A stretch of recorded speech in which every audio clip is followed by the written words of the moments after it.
Joining us for political talk on another PolitiPod Live. I'm Matt Nisanoff. And I'm Tom Bickle, here to discuss current political events. Tonight we'll cover the Trump shutdown, Democratic reaction or not, check up on J.D. Vance, discuss the Republicans' war on America, talk about Gaza, and a reminder of your No Kings rallies for this Saturday. We'll also have our segments on the media and fascism creeps. And we'll start with, hello, Matt, we'll start with the Trump section. Hey, Tom. Hey. Yeah, and real quick, to start that off, how can you not mention what I think is a headline-grabbing moment, which would be Trump's picture on the Time magazine's cover? And is there anything actually wrong with it? Yeah, there we go. Look at that guy there.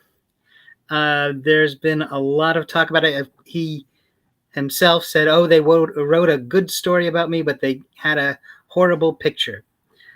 And another source said it was very intriguing because it shows what his hairline is or really isn't, and shows the neck vagina there on the right there, and then the ear, the famous left ear, Right. and the Teflon ear, I believe that it has been called, or diaper ear. I don't know which moniker is really stuck as far as that goes, but there he is with perhaps the most realistic picture of him that's come out in a very long time, and he definitely doesn't like it. So it's worth mentioning. Absolutely. Oh, yeah, this has been not the highest brow talk on the political circuit, but definitely has people abuzz. First, for the record, I'd like to offer a correction, if I may. I think the correct term is chin vulva, not a vagina. That's a different portion of the anatomy. Not to be a stickler. Anyway, yeah, Do you have neck a medical background? Well, amateur gynecology has been a hobby of mine for many years, but other than that, no. That's why the prices are so low. I have no licensing to speak of. Perfect. All right. Now that I've really acquitted myself well, let me continue if I may. I'll say something stupid again very soon. I saw what he said about this. Initially, without the neck thing, in photography, if you want to show someone as an imposing figure, you shoot them from a lower angle. So I was willing to give the photographer that benefit of that doubt. But Time Magazine has subtly roasted him in the past. One of the photos they ran of him as his presidency ascended in the first term, as I recall, is him sort of looking back over his right shoulder, sitting in a chair, like a fancy upholstered chair, looking back at the camera. And it was, and he looked, wasn't an unflattering shot of him, but the chair, and I read a bit about it, and it had some art people look closer at the portrait, and the chair was kind of tattered, and the room was kind of run down, and there were subtle little digs, and so I feel like this is continuing that tradition, really incredibly on brand, because they have skewered him here with his with his neck folds, and the light, the use of the light to just show his bare skull as if he's bald as a cue ball, which he kind of is, except for the cotton candy swirl he manages to pile on there every day. Like, I don't remember who. Anyway, who else did that? But anyway, try to get back on track here. He complained. You're right. He said they kind of did a kind of good story. They gave him a lot of credit in that story, as I've heard. But he also complained that they put a crown on his head. He said, you couldn't see my hair, which is true. But he said something like he saw a crown, although a small one. I don't understand what that is meant to mean. Um, any? Let me ask you. Any idea? Well, I think that perhaps this is Donald Trump being Donald Trump. He's always got a way of saying that everything is really about him and his brilliance and his majesty is, his majestic Sure. being. So I'm sure he does see a crown. I'm sure that, Exactly. I wondered if it was just visual delusion. well, exactly. And I'm sure anybody he shows the picture, he mentions that too, so You that know they where? will see it too. You know where else he sees a crown? Every time he looks in the mirror. It's absolutely. It's not an artifact of this magazine, I think. Anyway, so Exactly. uh, and this neck thing, buddy. I am never too mature to laugh at this guy's. He can't hide it unless he loses 30 pounds, and he short of an amputation, he never will. Uh, so it, it's a nice little curse that the Lord has blessed us with, I think. There you go. But that's the truth of it, as opposed to the paintings of him as a 6'5", 125 pound, riding a lion, whatever, whatever he gets painted himself with in majestic manner and with all sorts of athletic posing and whatever, carrying the weapon and jumping on the back of the Absolutely. riding on top of the car with a M50 whatever. That is Um, just all two-fisted, beefy He-Man, red-blooded American alpha male. Just right. You just can't handle it, Matt. Take it well, in. exactly, yeah, exactly, and that's This is not and a guy with a dirty diaper at any time in the last 10 years, I promise. Never. well, we laugh about it, but it is the way that cabinet members have to acknowledge him prior to being allowed into the meetings. So I hate. I would allow the man his dignity if he had any. He's never been dignified. So, of course, I'm going to take swings. I would normally not make fun of somebody's age, their incontinence, but old Beelzebub here, I think he can take it. there have to be exceptions. There do. There just has to be exceptions. And speaking of the things that he does, we should mention the perhaps the lesser story of the two about him, of the many of his, but the shutdown of the government Hmm. has popped up as well, and how that's working out. I know that there's been a lot about it, and I know you have a number of things that you want to mention, but I will mention that there's a news story of a judge, Susan Ilton, I believe is her last name, and she is probably the one that the case will go to when he starts firing federal workers. And she's already mentioned something about not accepting uh, an argument for firing workers during the shutdown, which is interesting in two ways. One, that she would mention it straight up, but also because it's been their whole thing. I mean, he's the "you're fired" guy, right? So Right. his whole spiel about the shutdown is, "Oh, I'm gonna, then I'm just gonna go ahead and start firing people." Um, and the Republicans have picked up on it. Senators, congressmen, they're all repeating that because they think it's tremendously clever. Oh, you shut down the government? Well, we're going to fire people. One, they were firing them already. Second, there's no there's no cause for it in the first place. So of course, if he does it, it will go to court. But he loves it when it goes to court because it makes it it makes the resolution delayed, and it allows him to continue the PR spin, whether he continues it as, oh, it's a witch hunt, or whether he continues it as, my enemies are against me, and these are enemies of the state who are challenging my authority.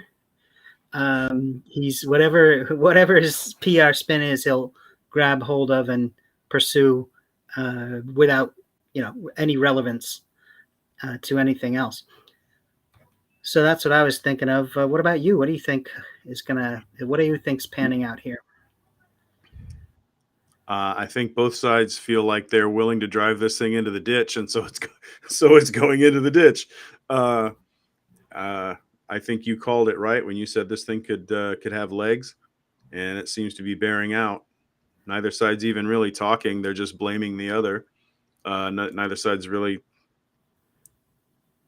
talking about moving forward without their sacred cows, sacred calves, however it goes. I'm not literate. Uh, so yeah, everybody seems to be playing that game of chicken. And but we're going to start. I read recently that it was either federal agents or soldiers. I think it was soldiers are going to start missing paychecks because of it, and that's going to be a whole different layer of pressure and outcry. And so, yeah, people are going to start putting pressure on their elected officials, and we'll see. I don't know. Well, I have no insight or wisdom. well here's well, here's an issue with that, and that is the Republicans are the party that based an entire identity of theirs on supporting the troops and giving thoughts and prayers to the troops, and always go up and say thank you for your service, and always being very deferential and saying, oh, look at how badly you're harming the troops by doing A, B, or C, whatever it is. Oh yeah, There, yeah. that whole that there's that whole nonsense about unit cohesion that they came up with, because there might be gay people or women in the military, and unit cohesion would be decimated by the whole, the horribleness of allowing such things. And of course, all of that is nonsense. But um, it takes a twist there because the troops are not going to get paid, and with government, the big expense, like in any business, is employing people, paying people Man, to do things, and that's manpower what you for need. sure. That's the government. The model of the government is that it has people that actually do things. The problem is they do very important things, and it's easy to not accept what they're doing as important because it's sometimes in the weeds. You've got people who are studying illnesses and are trying to produce things that will or produce a paper chain as to where things come from, like food. When somebody gets sick at a restaurant in America, it used to be that there was the system in place so that they could literally trace where they got that particular thing, right down to the country it came from, to the region it came from, to the field it came from, to the very row where it was grown, because there was a lot of paperwork. They could do that, and they could say, okay, well, what's going on with this? What happened? What contaminated it? So they could find it and stop it or change it, or figure out something to do to help the people who became sick from it. And all of this trying to desperately slash government workers so that the bill is reduced or austerity can be promoted, or for whatever reason it is, that's what hurts people. Not only the workers for not having work, but because they're doing things that actually help other people and our fellow citizens. And with the military works on having people in it. I mean, you can have all the fancy gadgets and the weapons and the this and the that, and you may need them, but they don't go anywhere if there aren't people actually lugging them from one place to another, or driving them from one place to another, and using them. Um, so it's just saying this simplistic sort of thing of we're gonna, not pay the military people. Hopefully, the military people will make a case for themselves, be able to stand up for themselves, and that is another issue because frankly, they're used to being stepped on. They're used to being, you're going to get less pay and you have to do more things, and you're doing this because you're a patriot. You're not doing this because you're getting paid. Well, surprise. These are people who have work and get paid and have families and need money as much as they are patriots, or the reason that they are part of a military in a military unit. It includes getting paid. God damn it, Right. you know. Right. Um, and so when you stop paying them, let's see what their reaction is. Let's see if all these people who are so desperate to get others to support the troops will get off their keisters and do something so that that pay is restored. But that goes for every government worker. There's all this talk about all this waste and that's out there and all these things that are happening. It's not really. There's not really a lot once you look into it. There's not a lot because it's been cut out for 80 years, 90 years, 120 years. Right. There's always somebody saying you got to cut and cut more, and there's this waste, and it's much less than anybody. Well, it's much less than it is promoted as being, because making it an epidemic is easy, and it explains some very simplistic notions. Anything else as far as maybe our friends in the House or House of Representatives? I would just like to touch on a few things you said, because I think you put your finger on it. First of all, in reverse order, yeah, waste, fraud, and abuse. Anybody? Are you kidding me? I mean, the way the money is being worked out is not going well. I read that they're looking into paying the soldiers out of future research and development money. It's like tagged for some next term or something like that. So they're just gonna, I don't know, tap that. Is it imaginary? Is it money we already have? I don't know. But that's waste, fraud, and abuse, I think, all at the same time. It's the trifecta. We call it a full house down at the Trump administration. Like the post office, like the Republicans, how they undermined the post office. They started saying you have to pay the pensions in advance, so you have to use the money from your budget to do that. And then they said, "Oh, look, they waste their budget. They don't have Right. enough money. They're in Look, debt. yeah, You rigged it, you exactly. people." They ruin it and they say, look, it's not worth having. Right, exactly. They sell it for parts. And then, yeah, and you said early on, you said a mouthful, and early on, you prefaced it by noting that Republicans are the goody goody rah rah, support the troops, hand over the heart, tear in the eye, sing the Star Spangled Banner, and you better sing it loud, and you better not let that flag touch the ground. All this stuff, they claimed it. They claimed that red, white, and blue high ground, long and loud. And from the rooftops, they have. But the hypocrisy, I hate to be so negative, but the hypocrisy doesn't begin to end there.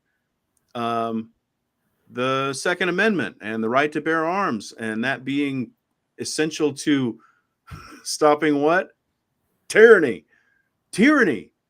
We are up to our armpits in tyranny right now. And where are these people? Where are all these dadgum, red-blooded, salt of the earth people who were going to lay down their lives and race them goddamn to hell in defense of America and freedom and liberty and the Constitution? And it's all being just digitally penetrated by this administration, and they're not doing anything about it. They're on the other side. They're siding with the tyranny. So the hypocrisy runs rich and thick and deep. And I couldn't let that go by without saying amen to, yeah, they were the people who were supposed to be all about it. And now they're not only quiet, they're on the other side. Yeah, I believe they're called ICE now. Yeah, so there are, and another point along those lines is that Trump's latest spin is this whole thing about identifying Democrat programs that he could permanently close because of the shutdown. And what it will do is it's just any program that will actually help people. And that's for him, that's a Democrat program, and he'll be happy to close it because he doesn't give a damn, but also because it will make him look like a hero to his base and to the Republicans. who are, just want to be seen as tough and acting out this is the way things used to be, which it never was, but that's part of their program. So there's speaking about is there anything else about the shutdown that you want to No, sir. I think we've covered it. mention? And there's been you've mentioned earlier that the idea of how there's the two parties and they're kind of running along the same lines. Where I will agree with you on that is that the Democrats are not coming across as strong. With this issue, with the shutdown, they can actually and have shown some form of the remnants of a backbone by standing up for the healthcare system, for the ACA, and it's given them something to actually stand up for. Agreed. Whereas they could have been standing up for democracy all along, and not allowing or have been more of a monkey wrench in the program all along. But they are doing this, and they are standing strong for the ACA, and we'll see if they're able to figure out then that they have to actually stand up for the rest of it as well. But the countering activity prior to this has been, Hakeem Jeffries taking a picture of himself with a baseball bat to show that he was rough and tough and ready to do something. Okay, nice. I'm glad you sent it out. Or I'm sure you sent it out with a donation request. That picture. And then Schumer, Senator Schumer, who has a long history of talking about how he has friends who are Republican. He works out in the Senate gym with people who are Republicans. He can't do things that would make them angry. He's their friend. And so we're all one big happy country. Yeah, exactly. Seeding democracy in the name of having somebody to work out with. You could get somebody else to spot you. I know, Are they going to wipe down the machine, though? That's what I want to know. Let me hurry up and agree with you that I gave the Democrats short shrift. And I did it in another way, too. I said nobody's really looking to hurry up and negotiate this thing. Democrats, from the media I've seen, have been very available in the halls of, where the legislation gets done, and that the Republicans have run for the hills. So I misspoke when I said nobody's trying to negotiate. I guess what I was getting at is that I feel like they feel emboldened to hold out for some sort of a scalp, some sort of progress, some sort of principle, dare I say it, and fight for the ACA, like you said. And good for them. We have to do something because following the playbook while the other side just tears out page after page is no good. And I don't want to see people or businesses injured from this, but we can't keep going on the way we're going. We have to do something, and this is definitely something. Anyway, so I sold them a little short. Let me try to catch that back up. And that's my effort at that. Fair enough. Good point, I would say. And then so that brings us to one of our segments, and we have, if you've seen the show before, and hopefully you have, if you haven't, thank you for joining us. And we have some breaks in between the issues that we talk about to take on segments on particular matters. This one is on the media and how the media is keeping up with its portion or its part in the democracy, the fifth estate, the one that's supposed to be keeping the government folks held accountable and telling us what's happening as honestly as they are able to be with whichever medium they're using. And in this case, I guess the first thing we should mention is the whole Pentagon kerfuffle, where Pete Hegseth had ordered that the Pentagon would require media sources to come to it and give an accounting prior to any meetings and prior to any events where it might be questioned, the Pentagon might be questioned, and explain what it is they were going to ask and tell them the issues that they would be bringing up, and making certain that everything was cleared, classified or not, that everything was cleared with the person prior to any interview or presentation or press event, and that they would then clarify, the Pentagon would then be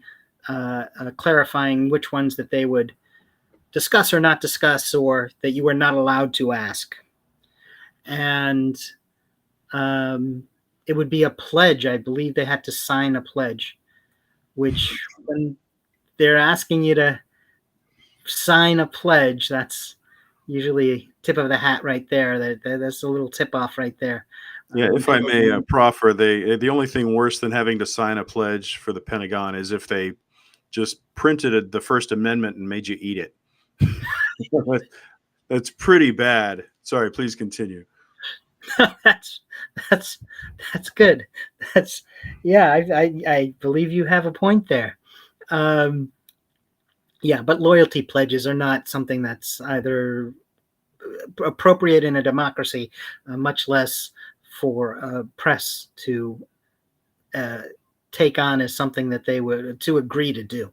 So I don't know how they thought that would go. I mean, maybe, it would, to be fair, it is the Trump era, and you should probably be willing to sign pledges of loyalty, and you should probably be prepared to, cede any sort of sense of questioning or disagreement or dissent. That should all be left behind because, Big Daddy says so. There's an example of actual journalism that has popped up. Maybe you can argue both sides of the coin, that there's been a certain rigor to the press in the past. You can say that they sort of let things slide, and we are where we are now because of the way, well, part of the reason we are where we are is how the press has not handled things as well as a fifth estate should. But there was an interview recently with everyone's favorite Vice President, J.D. Vance, if that's the name he's using currently. Is it? Yes. I'm not sure. It's and he was his sixth surname, isn't it? Something like that. Exactly. Wait a minute. Give him a few minutes. We'll see if. But he was being interviewed by George Stephanopoulos on ABC, and it was rather heartening to see. You, I believe, have the video, actually. I do have that video. Let's roll it now, and we'll give it a talk afterwards, or maybe during. The White House border czar Tom Homan was recorded on an FBI surveillance tape in September 2024, accepting $50,000 in cash. Did he keep that money or give it back? George, you've covered the story ad nauseum. Tom Homan did not take a bribe. It's a ridiculous smear. And the reason you guys are going after Tom Homan so aggressively is because he's doing the job of enforcing the law. I think it's really preposterous. I know Tom. I think that he's a good man. He gets death threats. He gets attacked. He gets constantly threatened by people because he has the audacity to want to enforce the country's immigration laws. I think that it would be a much more interesting story about why is it that Tom Homan, who is simply enforcing Americans' immigration laws, is getting constantly harassed and threatened to the point of death threats. That's a much more interesting question that I think journalists should focus on. We can agree to disagree on that question. Well, wait, you said he didn't take a bribe, but I'm not sure you answered the question. Are you saying that he did not accept the $50,000? George, this story has been covered ad nauseum. He did not take a bribe. Did he accept $50,000? I'm sure that in the course of Tom Homan's life, he has been paid more than $50,000 for services. The question is, did he do something illegal? And there's absolutely no evidence that Tom Homan has ever taken a bribe or done anything illegal, which is why he's working in the administration. I'm asking you, did he accept the $50,000 that was caught on the surveillance tape? Did he accept that $50,000 or not? George, I don't know what you're talking about. Did he accept $50,000 for what? He was recorded on an audio tape in September 2024, an FBI surveillance tape, accepting $50,000 in cash. Did he keep that money? Accepting $50,000 for doing what, George? I'm not even sure I understand the question. Is it illegal to take a payment for doing services? The FBI has not prosecuted him. I've never seen any evidence that he's engaged in criminal wrongdoing. Nobody has accused Tom of violating a crime, even the far left media like yourself. So I'm actually not sure what the precise question is. Did he accept $50,000? Honestly, George, I don't know the answer to that question. What I do know is that he didn't violate a crime. So you don't, what was caught on the tape, you're saying right now you don't know whether or not he kept that money? I don't know what tape you're referring to, George. I saw media reports that Tom Homan accepted a bribe. There's no evidence of that. And here's, George, why fewer and fewer people watch your program and why you're losing credibility. Because you're talking for now 5 minutes with the Vice President of the United States about this story regarding Tom Homan, a story that I've read about, but I don't even know the video that you're talking about. Meanwhile, low-income women can't get food because the Democrats and Chuck Schumer have shut down the government. Right now, we're trying to figure out how to pay our troops because Chuck Schumer has shut down the government. You are focused on a bogus story. You're insinuating criminal wrongdoing against a guy who has done nothing wrong instead of focusing on the fact that our country is struggling because our government's shut down. Let's talk about the real issues, George. I think the American people would benefit much more from that than from you going down some weird left-wing rabbit hole where the facts clearly show that Tom Homan didn't engage in any criminal wrongdoing. It's not a weird left-wing rabbit hole. I didn't insinuate anything. I asked you whether Tom Homan accepted $50,000, as was heard on an audio tape recorded by the FBI in September 2024, and you did not answer the question. Thank you for your time this morning. So there's a happy ending, at least. At least for this one, there's a happy ending. And I want to point out, I'm sorry, Matt, just want to cap on the end of that. There's a few seconds at the end of that video that we didn't get where George Stephanopoulos gives him tells him what he tells him and says, "Thank you for your time." And then there's about 2.5 seconds of hamina from our esteemed vice president trying to say, well, and trying to get a few words in edgewise, and Stephanopoulos wasn't having it, and they went to commercial. Yes, true. Yeah, and it was just, it's true that what Harry S. Truman said, that when he was vice president, the office is not worth a bucket of warm spit.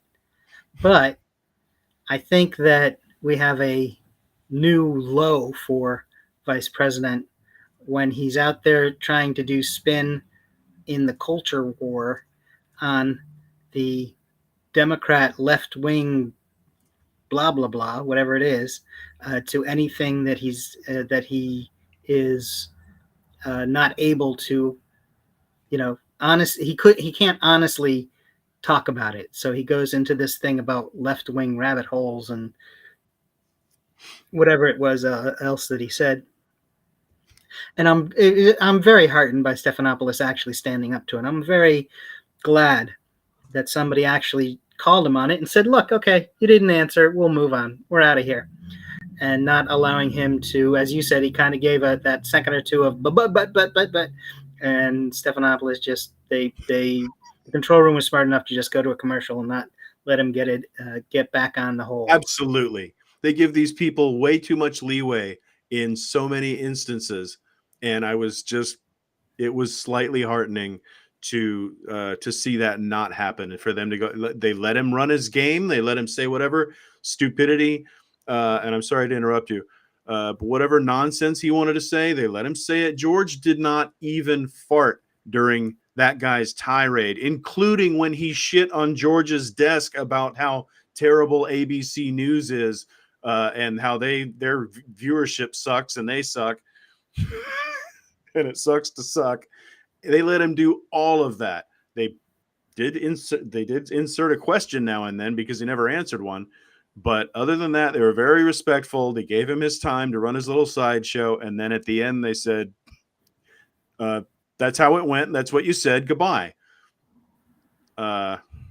Anyway, since I'm trampling all over what you said, let me get a few other words in edgewise. I mean, what a display.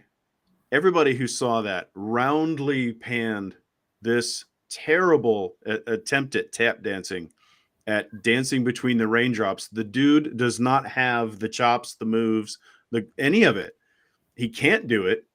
He's like, this is like karaoke night on the big stage, and the guy can't hold the tune. He tried to blame Stephanopoulos. You can't brush back Stephanopoulos with that weak soup. Are you kidding me? I mean, I don't picture him that tough, but holy cats, you gotta do better than that. And to his credit, Stephanopoulos just held firm, waited quietly for this guy to answer the mother-loving question, and he never did. That guy would have done anything. He would rather have sung you a song during that interview than try to answer that question anymore. I thought the only short of faking a heart attack, that was the most embarrassing thing out of this administration since Trump's neckussy. It's just reprehensible. And I like how in almost the same breath, I want to note this. He says, listen, nobody's accusing Tom Homan of a crime, ... Hey, stop accusing Tom Homan of a crime. All right, which is it? Anyway, that was rich. That was a guy trying to walk on water and drowning immediately. Oh, and it just gets funnier every time I see it. Please. Yeah. The whole line of, I don't know. He accepted $50,000 for services. How do you not know? He's acting. And that's another thing I forgot to say while I was interrupting you again. How do you even try to act dumb on that? You're the vice mother-loving president. How do you not know that this guy is on the FBI tapes taking a bribe and you never heard of it? Now, was he the contractor that did your bathroom? Because people need to get paid. No. How do you even try to sell that soft soap? I don't get it. It's not only corrupt, it's inept at being corrupt. It's layers. Yeah, exactly. Stormy Daniels got what, 120,000? 130.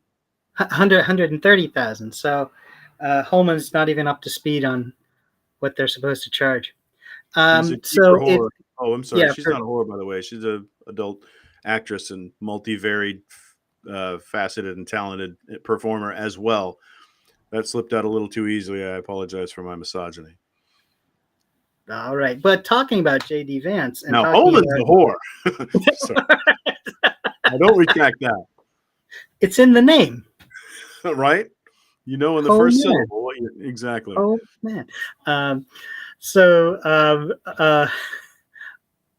Talking about J.D. Vance and some of the other things that some of his other stellar performances of late. This is the guy who threatened the governor of Illinois, Pritzker, to justify ICE going in. He came up with the line that Pritzker was mishandling crime in Chicago, and that was what justifies having ICE and military troops going into Chicago. This is a guy who said that the new U.S. military mission is to crush drug cartels. That's none of this, protecting the nation from attacks by foreign powers. It's their new mission is to go after drug cartels, and this justifies the sinking of the two boats down in and around Venezuela. And just like the expected layoffs of CDC experts, where they were fired one day, rehired the next day, and he was the one who came up with the whole thing about they'd been fired because of the shutdown. And they just wanted to see federal workers happy and healthy, was his term. And that's achieved by, apparently, that's from the perspective of the White House, that's achieved by firing them. Somehow makes them happy and healthy. But these Yeah, are in the people. same way, yeah, I would like to point out, in the same way that J.D. Vance cares about mothers having enough food for their children, back in his ABC rant that I just can't leave alone. Yeah, the hypocrisy is spellbinding. Yeah, exactly. And just the application of flat out the inverse of what you mean, just lying flat out to the face of whoever will listen because they feel that it makes them look strong, maybe, or it does apparently to their base make them look very strong to be able to say these things. This is not exactly new for them. This is their sort of playbook that they've used consistently, and we are, of course, in for getting it as long as they're there, and as long as they can get away with it, as long as their base will support them. They will continue to do the same things that they think work. Speaking of things they do because they think it works, that brings us to the issue of Trump's war on America. And we know that that's another issue for, I mentioned ICE briefly, and another issue tied into that is that Trump has said that he's targeting groups that he sees as having attacked ICE. And this is another one of his justifications for reinforcing them with National Guard and continuing to assault American citizens. And I'm sure maybe there are some who are some of the people that ICE go after are actually the criminals that are illegals that he says they are. There might be some, but mostly what we see are American citizens being tackled in the streets, in the hallways, and that is the very intended actions that he wants them to pursue, because that's all they're doing. And and that also the issue of these alleged attacks on ICE, some by groups that don't actually even exist, but they're able to somehow pull off these attacks that don't happen. So there's sort of this negative thing going on. I don't know how that, if there's some sort of animation that can be made for it or something that would help get the point across. But these non-attacks by non-existing groups are used to justify his invasion by Texans into Illinois, and we'll see how we'll see what that brings next, because it's going to continue.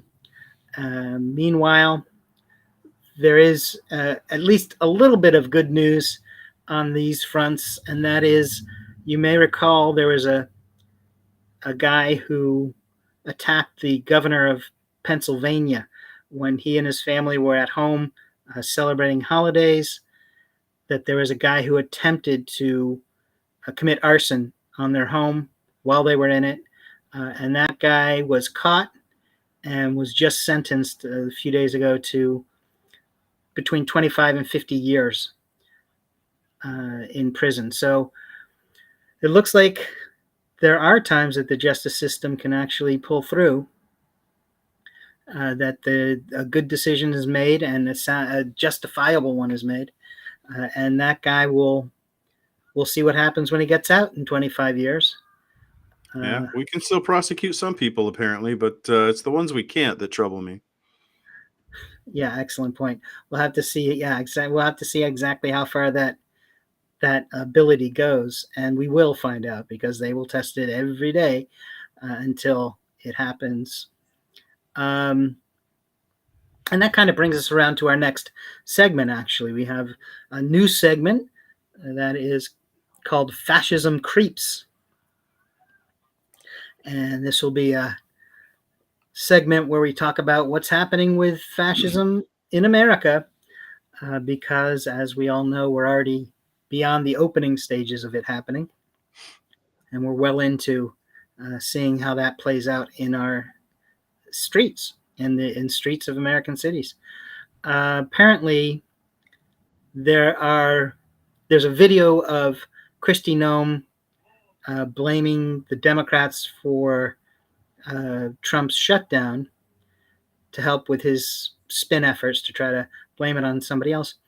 And there are apparently multiple airports that have refused to play the video as part of their daily presentations of material. So this is actually a good news story in Fascism Creeps, because the creep is almost pushed back slightly by not supporting the video lies being spread. Do you know anything more about that, or is there anything else you wanted to say about the Kristi Noem thing? Just to second what you said, that it's some welcome good news. We're seeing a little bit of solidarity from some quarter in this country, and being forced to play propaganda at the airport. Whew, brother, that would just sounds like a chilling thing to actually live through. If I was walking through the airport and Kristi Noem was just glaring down at me, talking about, how Democrats are terrible and I better watch my step. And oh my God, that's a Tom Cruise movie. That's not okay. That's some, anyway. So no, that freaks me out. And I'm glad that not just one or two or a handful of airports, but basically all of them in due time told her to go fly a kite on that point. Thank goodness. Oh my gosh. Because Yeah, some good news. I've seen so many institutions that I thought would hold against all the stuff that's going on. And so for one to actually hold and not crumble and give way is encouraging. And I needed that. And there's other good news this week. The press the press expressed some solidarity against the Pentagon, and that's another heartwarming story, because the press hasn't always been exemplary in all of this. They occasionally have taken the low road, more than occasionally. One might say frequently, and that's been a real bummer, man. Because I'm a fan of journalism, and I believe in what it can do, and for it to capitulate so often, it was nice to see it. Some journalists, and I guess I should explain, the Pentagon wanted. We already talked about this, didn't we? We did talk a little bit about it, but it certainly belongs in this segment of the creep of fascism. So please.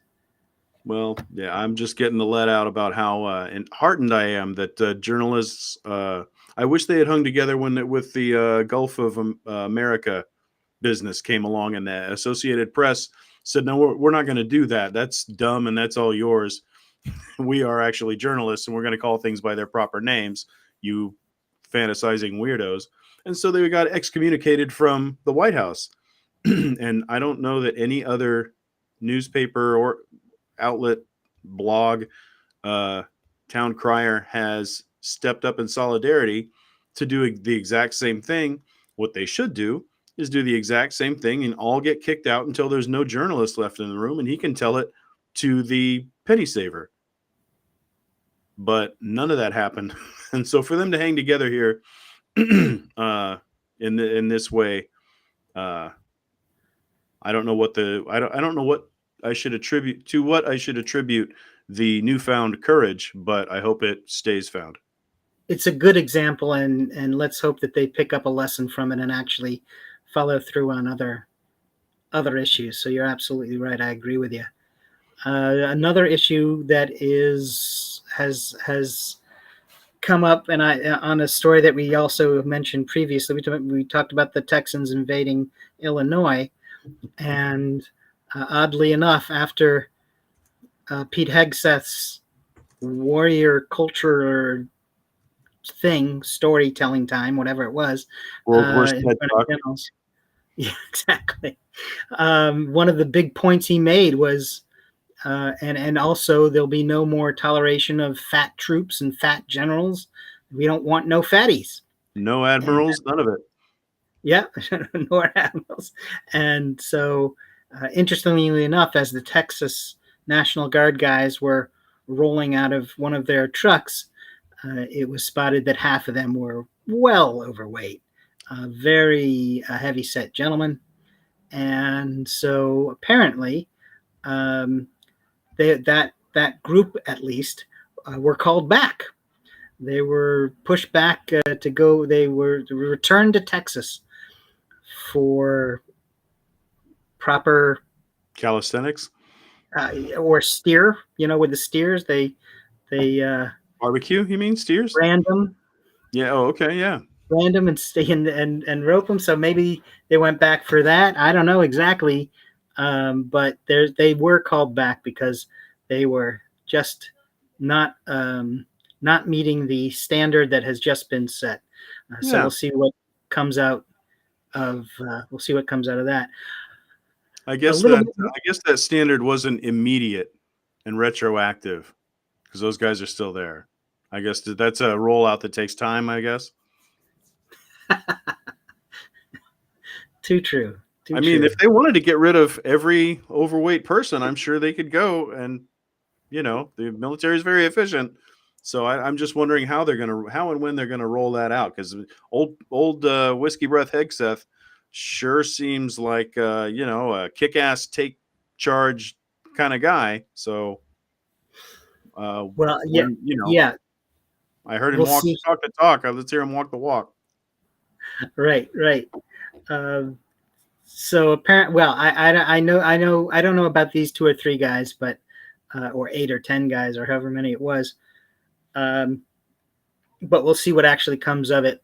And it was all based on this video of them exiting their vehicles. Sure. There was a big troop moving And there were some husky boys. No truck, no and skate. I love good barbecue too. Exactly. So we'll maybe there'll be more on that story. We'll be able to get behind what actually happens or whatever happens to them. There is a bit more of a bit more serious story about, and which certainly fits the segment, which is there were some young Republicans using texting to communicate, an internal WhatsApp or internal messenger, whatever it was. And apparently a number of them were released publicly. And it was very disturbing. The mentions of using rape as a way to silence people and repeated calls by the leader of the Young Republicans, or the guy who was running for the leadership of the Young Republicans, of calling for gas chambers, trying to find the true believers, as he was calling them, by also having gas chambers to take care of those who were not up to his standard. And it's this whole front the Republicans put together of how we have to be thoughtful and we have to be kind-hearted and we need to keep track of the words we use and how we use them because it's so influential when you say things. I didn't hear a lot of them reply to this story. I don't know where they went. I guess the rape in the gas chambers were a little, I don't know, maybe a little too much. But they certainly, all those who are calling for this newfound respect for opponents didn't quite seem to either hear about this story or have anything to say about it. So that is something that we'll have to see what happens with it. Oh my God! Yeah, there's not a lot of glory to go around here. Nobody wants to run to the microphone to get some of this on them because it stains and it stinks. It's like pig shit. These people are awful. This is evil, terrible shit you should never say in the dark to yourself. And you're even, say what you have to in your head. But, these gas chambers, I love Hitler, terrible things about black people.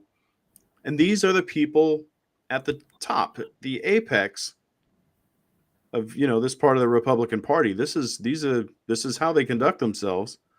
I try to keep it pretty humble, and I don't look down my nose at people or judge people, but this is some awful shit. This is terrible. And none of these cowards will step up to the microphone and go, I don't know what's going on with those folks. And that's unacceptable, reprehensible. And I won't, I got no business with it. They should F off to the end of the earth. They should get out of the party, and there should be consequences. None of that. That's what somebody with any morals or self-respect would do, and none of them are doing it. And this is why the Republicans have no credibility. You can't believe anything they say anytime they say it. This is where they burn it. This is how they burn it. And it's just one among 1,000 other issues where they've, as we've discussed, the hypocrisy is just has its own integrity. It's been around so long.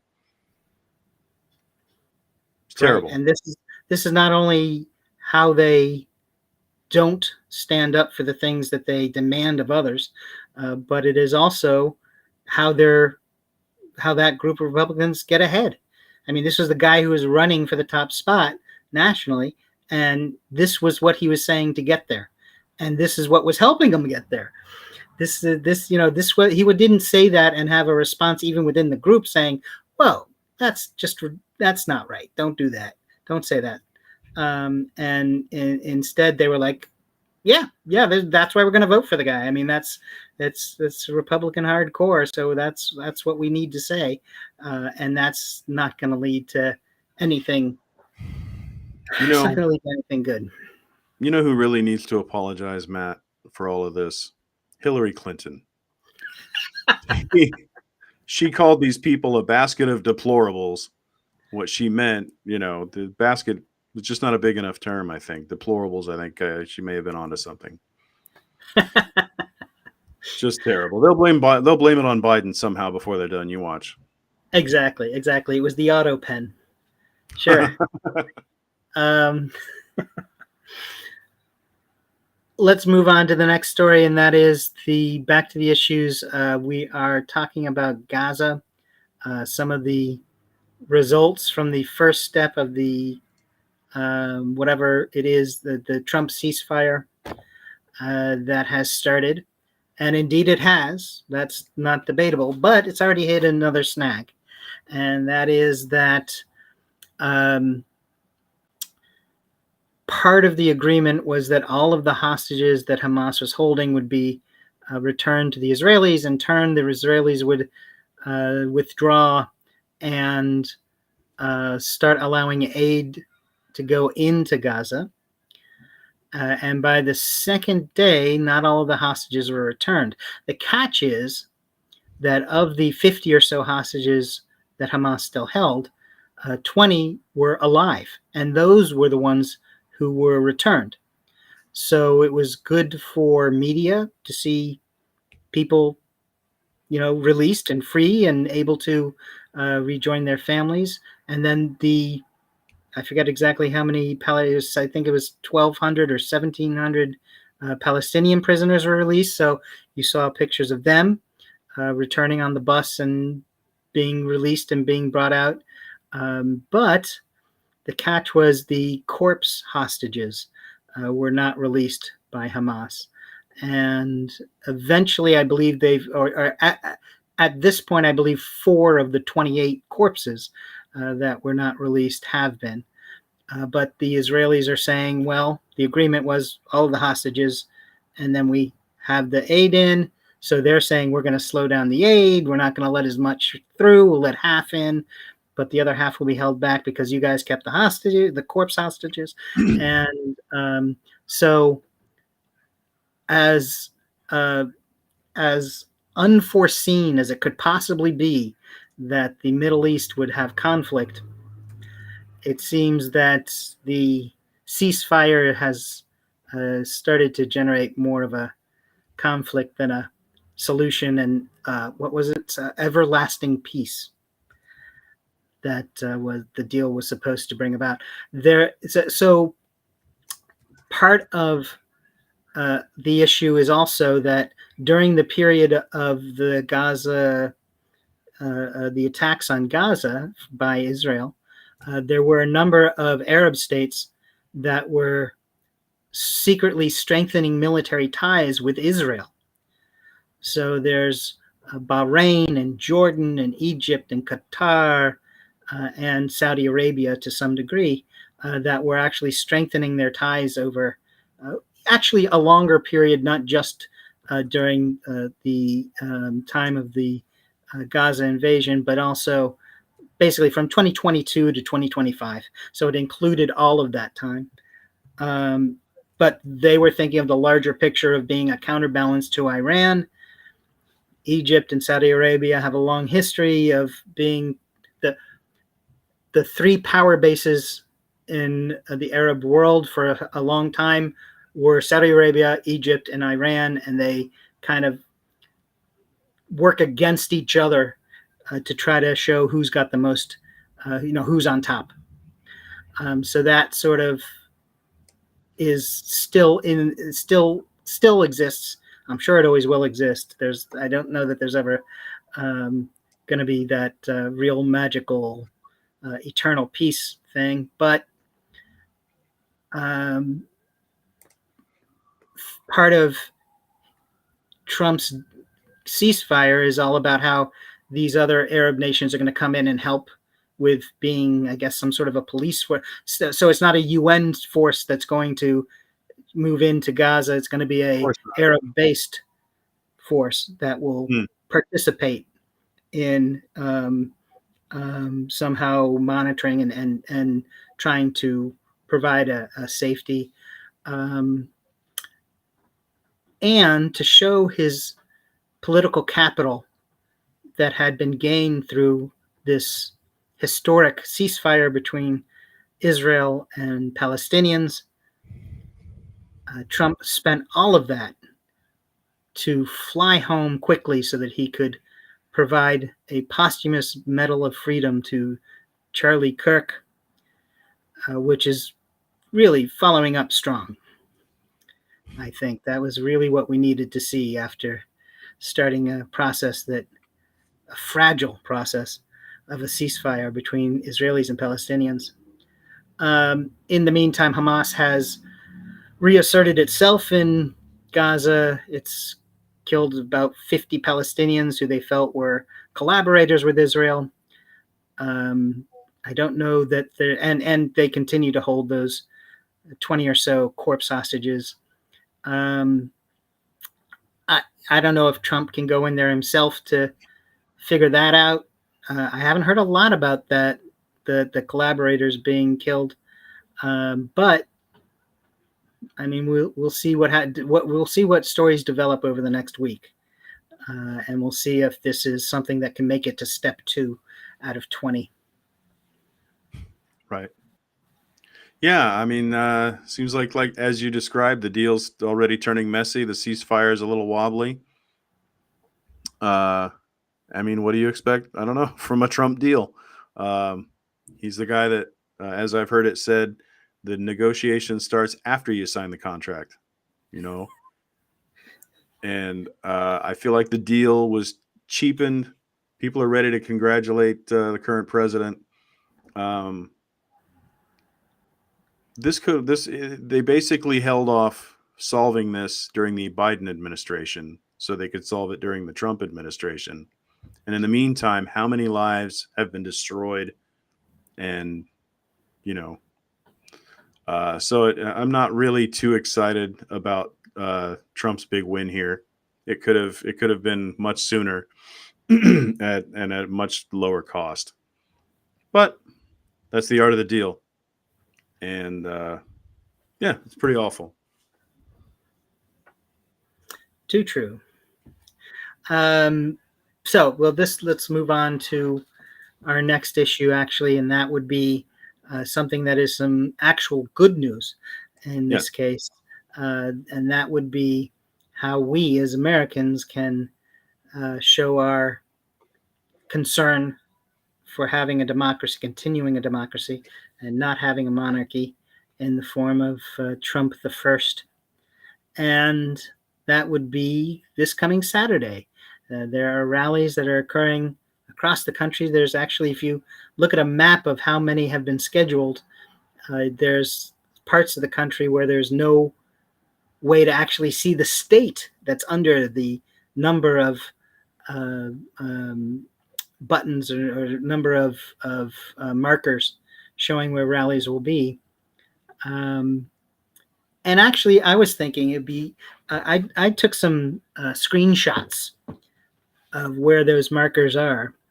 And what I want to do is after 2026, I want to compare it to the map after the next election and see what areas wound up actually voting Democratic and which ones voted for continuing the Trump Republican legacy. And we'll see what if there how people decide to follow through. But the next step in all of that is to attend the rallies on Saturday, big, small, whatever size they are, that they are being held, and the point is getting out and joining them. And so, what are your thoughts on the No Kings rally? Well, I think really listen. I was at the last big rally we did. How long ago was that? Months ago, It was right? June, yeah. I think Too it was. long ago, and it was really great to see the show of force and interest. And my only feeling is that there's not nearly enough of it, and I don't really know how to do this. Much like a lot of other Americans don't know how to do it. How to protest effectively and how to really shake up the government at this level that we need to. And I think we've been too lax. I think our friends in Europe know how to do it. You ask a Frenchman, they'll tell you how to do it. They know how to get out in the street. They know how to get out in the way. They know how to slow the gears of society down and stomp their feet and get attention and get results and quickly. And one way they do it is they get out in the damn streets more than once every quarter, more than once every third full moon, you know. And when you say it like that, I mean, it seems a little more obvious, but nobody's and then that leads back to my consternation about the leadership, the political leadership in this country, that nobody's out there banging a drum and orchestrating this thing, organizing, encouraging, leading. For Pete's sake, it's there to be done. I'm not smart enough to do it, or I might do it. I don't have what it takes. I am, but there are people who do. There are people who understand these things. If it was their career on the line, I think it would be a different story, I guess. I mean, then there's a few who, Gavin Newsom is not a perfect person, as I've said on this broadcast before, but he's doing one of the things that needs done. Even at that, his effort is not nearly enough. It is a drop in the bucket, and we need a torrent. And so I just feel like these rallies are good, but we should have them every weekend or at least every month. And we should have a point to them. We should ensconce ourselves at a particular government office or something where business gets done that we don't really want to get done, or at an ICE outpost or something. Gum up the works if necessary. The French will, if you tick off a French farmer, he will dump 17,000 pounds of fertilizer on the steps of your Capitol. You will have to helicopter in to get to work. And they do that now and then, or they dump loads of fish, or they run trucks in a circuit around an area and block traffic and gum things up. People run through the streets in such numbers you can't get anything done. Anyway, Well, it so would be, yeah. I mean, it would. You're absolutely right. We definitely need to have a real show of force of what the people can do, and not necessarily any act of violence, but No, for protest, sure. For genuine sure. protest. Like Protest. you're saying, Won't anybody yeah, get hurt. dump the manure on the steps or block off, a particular area. Yeah. So, The yeah, frequency at which we're doing it now is easy to ignore. We need to make it harder to ignore, and that's at a minimum. There's more we can do, but that's at a minimum, and it's just about going out for a 2-hour picnic every weekend and saying hi to your closest, political relatives and friends. Anyway, it's there to be done. I just wish we saw more of it. fair enough. Fair enough. And are you sure you don't want to run for something? Isn't there something you could? You sell yourself short by saying you wouldn't be the one to do it, but are you really selling yourself, or should you sell yourself short on that, or Well, is I there don't something know. that you can? I've seen politics in my little town here, and it doesn't interest me. It can be pretty. I can't think of the right word, but it can be a little silly, and I don't have the I don't think I have the patience and constitution for it, and I may not even be smart enough. Because Oh, come on. hey, civics is not always an easy bag, and there's always a lot to learn. There is, and at different levels, it's different information. So you gotta know what it is that's the which bailiwick you're looking in. But that is, that's you can learn that stuff. You Yeah. can figure Well, it out. There are people there who will keep you sort of focused on the right areas where you can do stuff. but your And message is well taken. I agree that everybody should consider being a part of their community, running for something. It's not so highfalutin that people can't do it, and I should give it better consideration. I agree. I'm ready to make a sign for you, or Okay. go up on a street corner to with a sign. I can use all the help I can get, Matt. Anytime. Let's also, let's another tradition of our show has been that near the end we take a look at what we call the Epstein count up, which is we want to keep track and let people know that the unredacted version of the Epstein list has not been released again this week. And we are looking at, it's actually Is that the let's wrong one? switch to the one that says 3774. If we can. Momentarily. Surely. And because that's where we are. The unredacted version of the Epstein list has not been released for 3,774 days and counting up, because we're going to have to count up. We're not going to get there anytime soon, so we might as well at least keep track of it. That's right. There's nothing they'd rather do than they'd stall the entire government. There's nothing they'd rather do than avoid releasing these whatever they've got locked up. And I was listening to, if I may continue to interject so rudely, I was listening to a podcast say something that should have been apparent, is that when the Trump birthday card to Epstein was released, it was theorized, and it makes perfect sense to me. It was theorized on this podcast that it's Ghislaine Maxwell sending up a flare saying, I need some attention over here. And within a week, she was moved to this cushy place in Texas. Who knows what the next flare is going to bring? And if that's the case, she only has pull until Congress releases everything. And then it'd be throwing, a match on an inferno. At that point, she would have no more leverage. So I thought it was an interesting thought.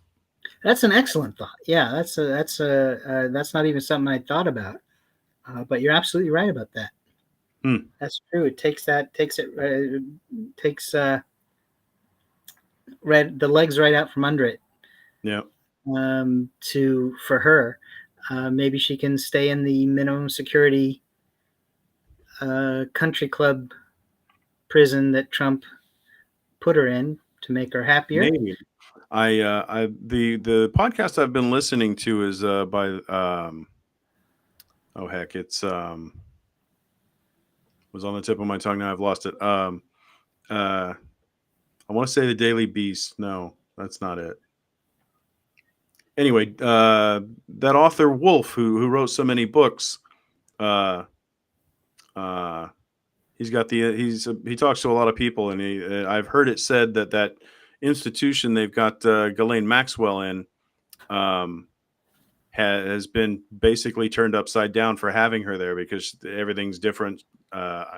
It's really impacted the way the place is run. So anyway, that's something I heard. Wanted to interject it there.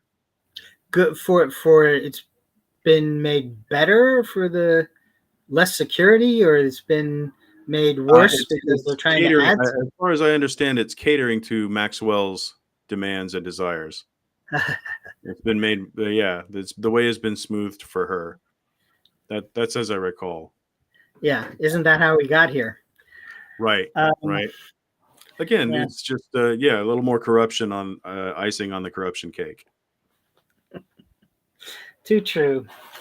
Very good. Well, now, and that's been happening all because that unredacted version has not been released still. And in fact, actually, there are some Democrats who are saying there was a congressional special election out in Arizona where Raul Grijalva's seat, he's died, and his seat was up for special election, and his daughter, Alida Grijalva, won the special election, but she hasn't been seated in Congress yet.